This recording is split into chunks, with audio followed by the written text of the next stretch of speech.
It's a very strange quarantine in Portugal. Uh, I'm kind of frustrated a bit by the fact that, I mean, frustrated. Frustrated is a big word. It's not that I'm frustrated. I'm kind of, in a way, I understand, and in another way, It's kind of frustrating a bit. Here in Portugal, we never had so many cases. Like we've been used to having 200 or 300 cases per day. When everybody was having crazy cases like 10,000 per day, we stayed we stayed good. And starting last week, our cases just for the first time ever in the quarantine, our cases just started going to 10,000 cases per day. And so they had to close the country. But at the same time, everybody understands, but it seems like everybody lost the. Is it the fear? Is it just the resilience of the people?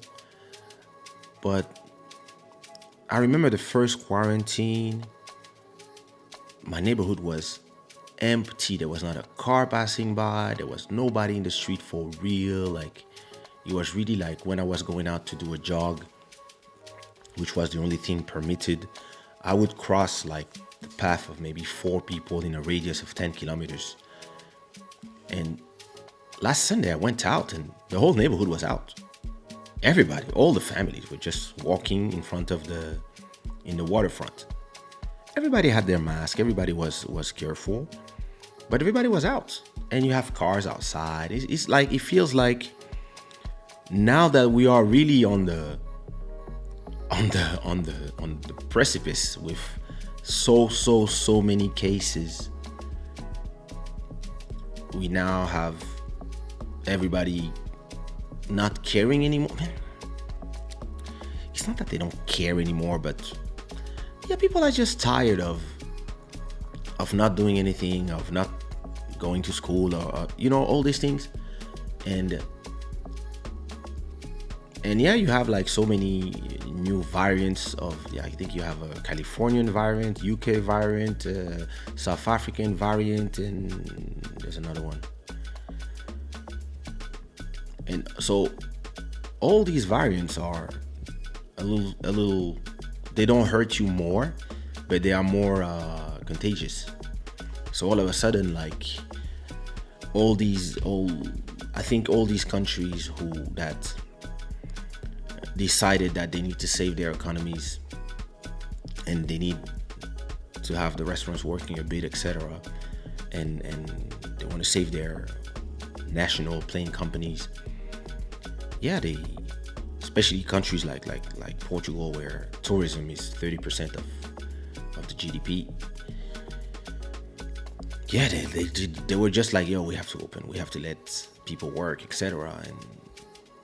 And with the cold that we had a really cold week. That's where the virus is super strong. So I don't know. The weather is better now. Just all the temperatures just went up. But I understand that. So what is balancing the fact, and it doesn't make me that frustrated, is that at the same time I understand everybody. Like, I'm an artist, haven't performed forever.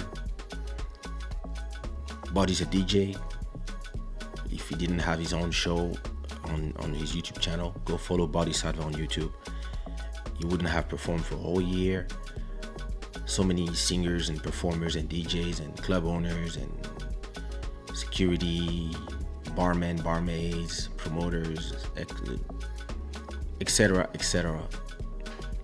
So many people are just out of the job that they do, and people consider what we do as a non-essential job, and sometimes even disrespectfully, some people consider what we do as not a job. Yeah, I'm a singer, or yeah, so go find a job. I am a singer. Yeah, I understand, but hey, clubs are closed. You cannot sing, so go find a job. Yeah, but this is my job. This is what I do. This is like you work all your life to become a banker or to work at McDonald's or wherever you work. Me, I sacrifice all my youth and etc. to become a singer.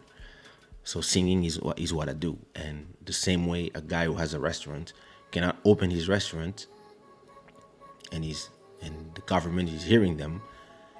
As a singer, I cannot sing, and I deserve the same respect as the others. If I cannot go to the studio, I cannot record. If I'm not lucky, like Kaysha, to have my studio at home, I cannot generate income. If I don't have a good internet connection and a fancy camera, how do I do a live show? Like all these things. And a lot of people, they came out of the first quarantine like this, and they didn't learn from the first quarantine. So when the second quarantine hit in some countries, they were just like, oh, I don't understand. And now that the third one is hitting, or the second one in Portugal, sorry, they still didn't understand what to do, which is reinvent yourself. Get a tripod and camera if you can, or get a $100 microphone, or 100 euros or 59 euros microphone, and record stuff. We all have smartphones, and we all have smartphones that are 100 times more powerful than the computer that I used to record my first album 23 years ago. I can plug this microphone via the USB cable here, and I can use a program like GarageBand to record a song, and I can even mix inside of this using presets. It's not going to be a perfect solution, but it's a solution. I can take this. The first episodes of Club Shada, if you remember, were shot with this. I put this on a tripod like this, and I just start filming. And then I was creating something that today gave me this feeling of, I'm doing something great. And it is really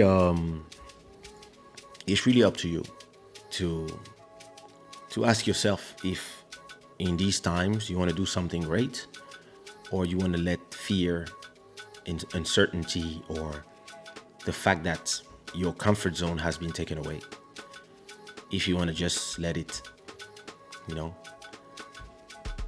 prevent you from doing something great.